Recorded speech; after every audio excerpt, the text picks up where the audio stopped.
Hello everybody and welcome back to the channel. Today I'm going to be talking a little bit about my fantasy adaptations wish list. So this is a list of books that I really love. So all of the books on this list are ones that I really enjoyed reading and that I would love to see adapted. And I think that different adaptation styles fit the different books that I have selected. But these are also books that I think would make particularly good adaptations. For example, the Dark Tower series is not on this list because I do not have confidence that that series, despite it being my favorite non-adapted fantasy series, because the Lord of the Rings obviously has an adaptation, I don't think that anybody could do it justice. I think that it would be an incredibly difficult series to adapt. And I just think that anything that came into being would be disappointing or frustrating. So while this is not necessarily a list of like, if I lived in a perfect universe where everything could, the stars could align and there's no such thing as a bad adaptation. What do I want to see adapted? Well, like everything. All of my favorite books I would like to see adapted under those circumstances. But this is more of a list of books or series that I think would not be too difficult to adapt. I think would make for really good adaptations, and the way that I have personally envisioned them. So the way that when I think about them being adapted, this is how I note it to be. And I thought that I would start off, so I have 5 different books here that I want to talk about. And I thought I would start off the list with the one that feels the most traditional, like the standard fantasy adaptation, the gold standard that most people think about. And that is obviously a television series that is adapted in the style of Game of Thrones. So I don't necessarily think that this needs to be like Game of Thrones, but something like an HBO full season series that has multiple seasons with that kind of budget attached to it. And the book series that I would most like to see adapted in this style is Robin Hobb's Live Ship Traders series.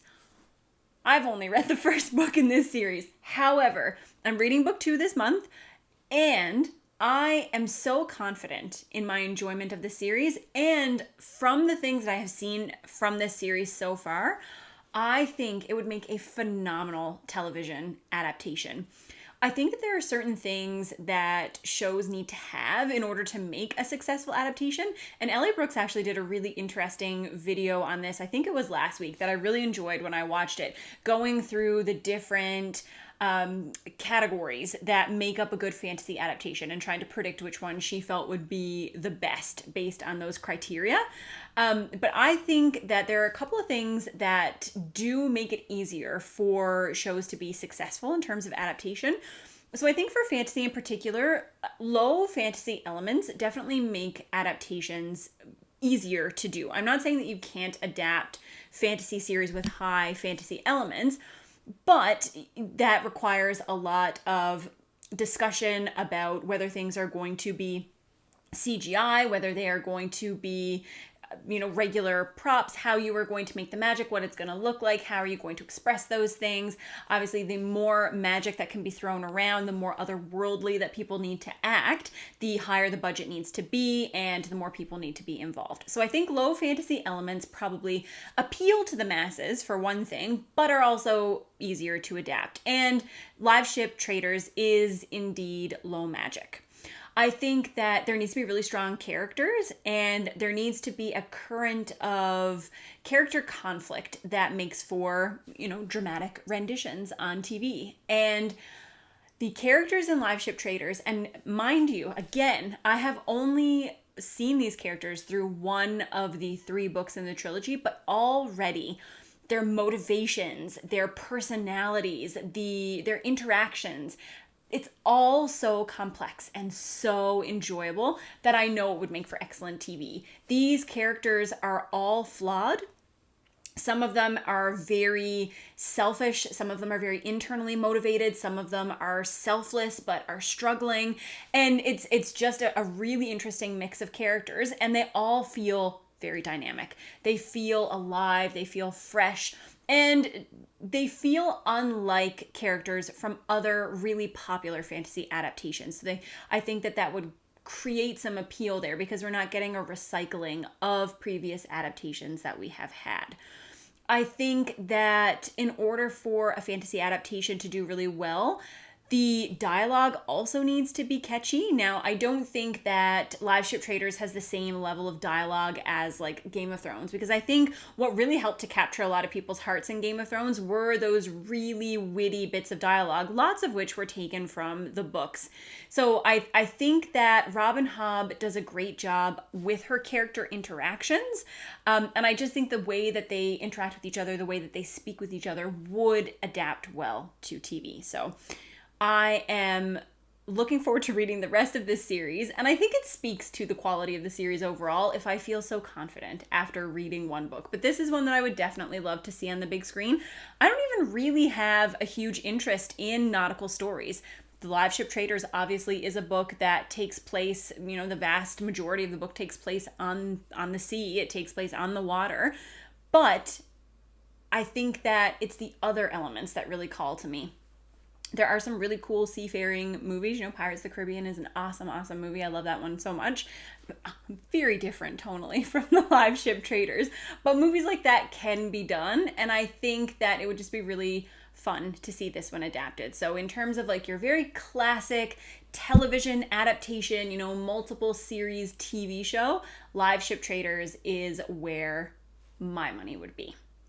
The second series that I would really like to see adapted, and the reason that I filmed this video is because I just finished this series, and it is the Dresden Files.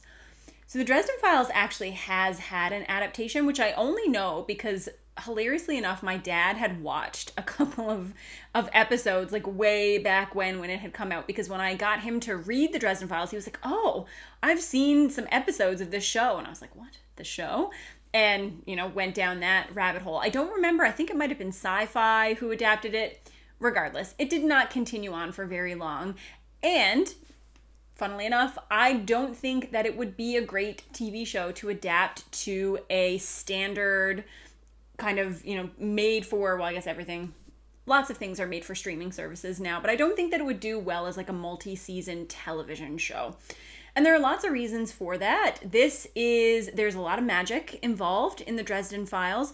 There are a lot of characters that are kind of coming in and out who might play big roles in one book, but then you might not see them again for another 5 or 6 books, which I imagine would make it difficult to hold on to those actors or actresses when they're only kind of popping in every now and then. The scope of the show, I think, in terms of like magical creatures and just the aesthetics of the show would make it difficult to adapt well. And I think that it would be much better suited, and this is again just like a personal opinion, but when I think of my ideal adaptation of Dresden, I do think of an animated adaptation. And that's for a couple of reasons. In terms of the type of animation that I would like to see, I actually think that Dresden would make a really great show in the same vein as Arcane. So not like your traditionally Japanese animated show, which is what I spend most of my time watching, but I really like the style of Arcane. And one of the biggest reasons that I think this would make a great animated adaptation is because then James Marsters could voice Harry Dresden, and we could have the same voice of Dresden, who has been the voice in the audiobooks through all these years, take over and be on the show. Now, obviously, this is like a pipe dream. I don't think that this is ever going to happen, but when I envision a Dresden adaptation, this is how I see it. And for anyone who didn't watch Arcane, which was a really big release based on a video game or based on an online game last year, it was this beautiful adaptation that had the most gorgeous style. It had phenomenal voice acting, and it made that game come to life in a way that a lot of video game adaptations have not been able to do. And I think that this would work really well for Dresden for some of the reasons that I have talked about. There is a really big supporting cast, and Dresden characters come in and out. There's a wide variety of magical creatures or otherworldly creatures who have to have kind of this otherworldly level of beauty. They do not age. They look the same for like decades, or even in some cases hundreds of years. And that's really difficult to maintain with a television adaptation. Dresden is also a long series. It is 17 books and counting, and there are significant time gaps between all of those books. So Harry Dresden has aged significantly since the beginning of the series. And I'm not saying that it's not possible to adapt the novelizations into a script. People do that quite well. That is, their job. There are people who live to do that. But I would love to see an adaptation where we could see Harry age, where we could see those changes in him over time and not secondary to like CGI or makeup or, I would like to see that process happen. And when I think about that, that is just the style of television show and the style of animation that I think of. I still don't think it could be like one series per book because, again, this is a really big series. But there are definitely threads in the Dresden Files that could be combined. There are, mini cases that could be used. You could probably fit the first 3 books into a series, into like a season of a show. But when I think about it, like I would love to have that. That would be my ultimate Harry Dresden dream. And while we stay on the anime or the animated bandwagon, a fantasy/sci-fi, this one's kind of sci-fantasy series that I have wanted to see adapted into an anime since the first book, the first time I ever read it, is Pierce Brown's Red Rising series. I really love this series. I don't talk about it a lot because it's been a while since the 5th book came out. It came out prior to me being on BookTube. But I gather from Pierce Brown's kind of increasing online presence that maybe we might get an announcement about something to do with book 6 relatively soon. But this, as I said, is a science fiction series. It does incorporate a lot of fantasy tropes, so I think of it more as science fantasy. And it has to do, it's kind of like a dystopian world. And again, I think that this would be a really difficult one to adapt for television. I really do love sci-fi adaptations, but I think my taste tends to veer more like on the cheesy side of sci-fi. I think it's really hard to adapt a serious science fiction television show.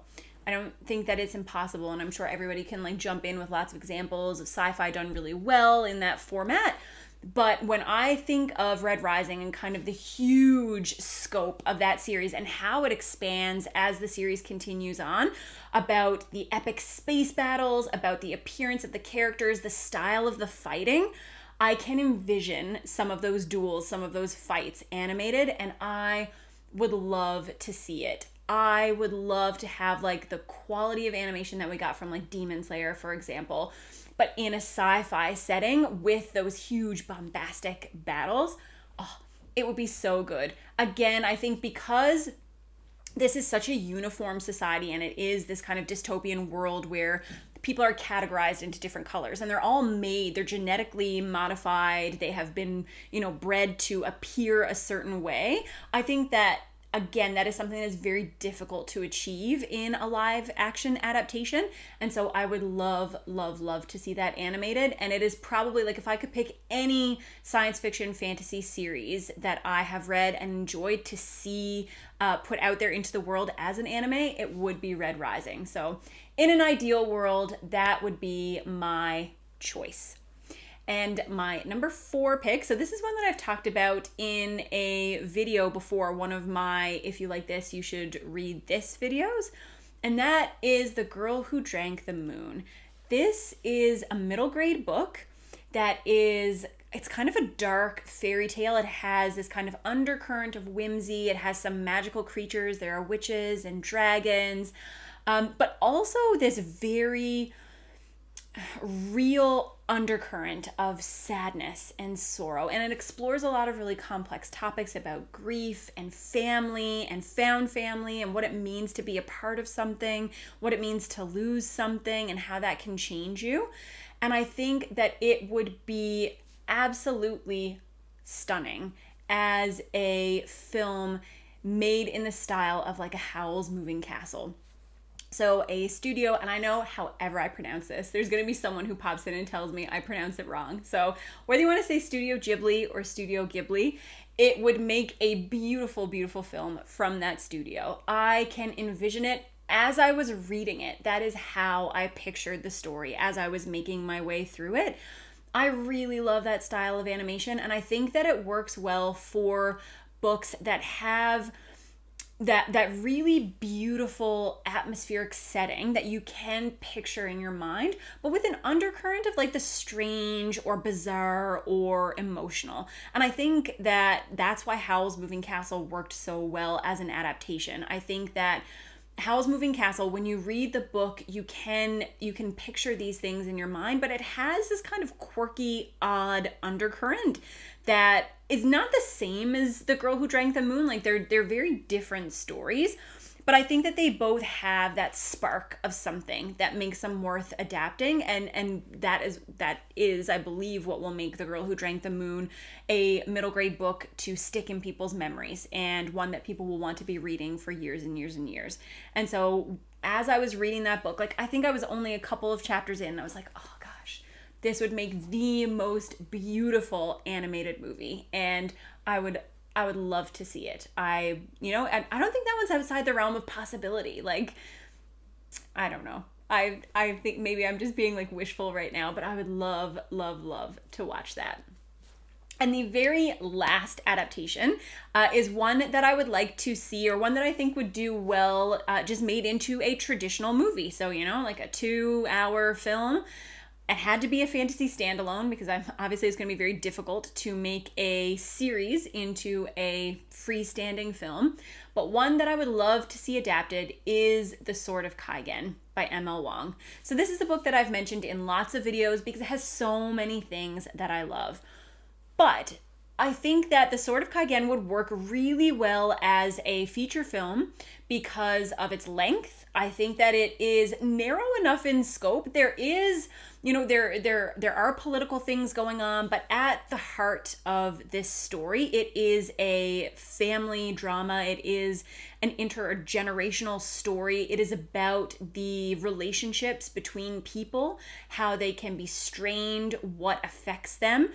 I think that the fantasy elements are low enough that you could make a good film out of this without having to lean too heavily on the CGI, without making it come off as corny or anything like that. I think that you could make it quite well. And I'm envisioning, I don't know that much about like actors and directors. Like I could not give you a name and be like, I'm thinking about this person adapting this film, because if you have suggestions or you have people who think would do that well, then I'm definitely open to them. But I just think that there's so much conveyed in this book through people's actions, not even through their thoughts. It's not their internal dialogue, because there are tons of books that I love that rely so exclusively on internal ruminations or dialogue, or the way, like those subtle interactions that are very difficult to bring onto screen. But in The Sword of Kaigen, it is the overt interactions between the characters, the way that they talk to each other, the way that they approach each other, the way that they dismiss each other, the way that they fight with one another. All of those things help advance the character development. And I think that in the right hands, I don't know whose hands those are, but in the right hands, this could be a beautiful movie. It integrates action and emotion so well that if there was someone who could bring those two pieces together, I think this is a movie that I could watch over and over and over. There are stunning moments that I think would look amazing choreographed live. There are fight sequences that I would love to see acted out on the screen. And again, like I said, there are those small moments that I think really can move the reader, or if this was adapted, the watcher to tears. And I would really love to see it. I think that it would make a phenomenal movie, and I would be the first one there to buy tickets. So I would definitely love to see that. But those are the 5 books that I would most like to see adapted, and in the 5 different formats. If you have any books that you have ever read where you immediately thought like this would be the best adaptation, please let me know. I'd love to know what you would love to see adapted and how you would like to see adapted. If you would like to see any of the books that I have talked about adapted, but in a different way, then definitely let me know what that is and why you think that would work particularly well. But I hope that you enjoyed this, and I will see you with another video soon. Bye.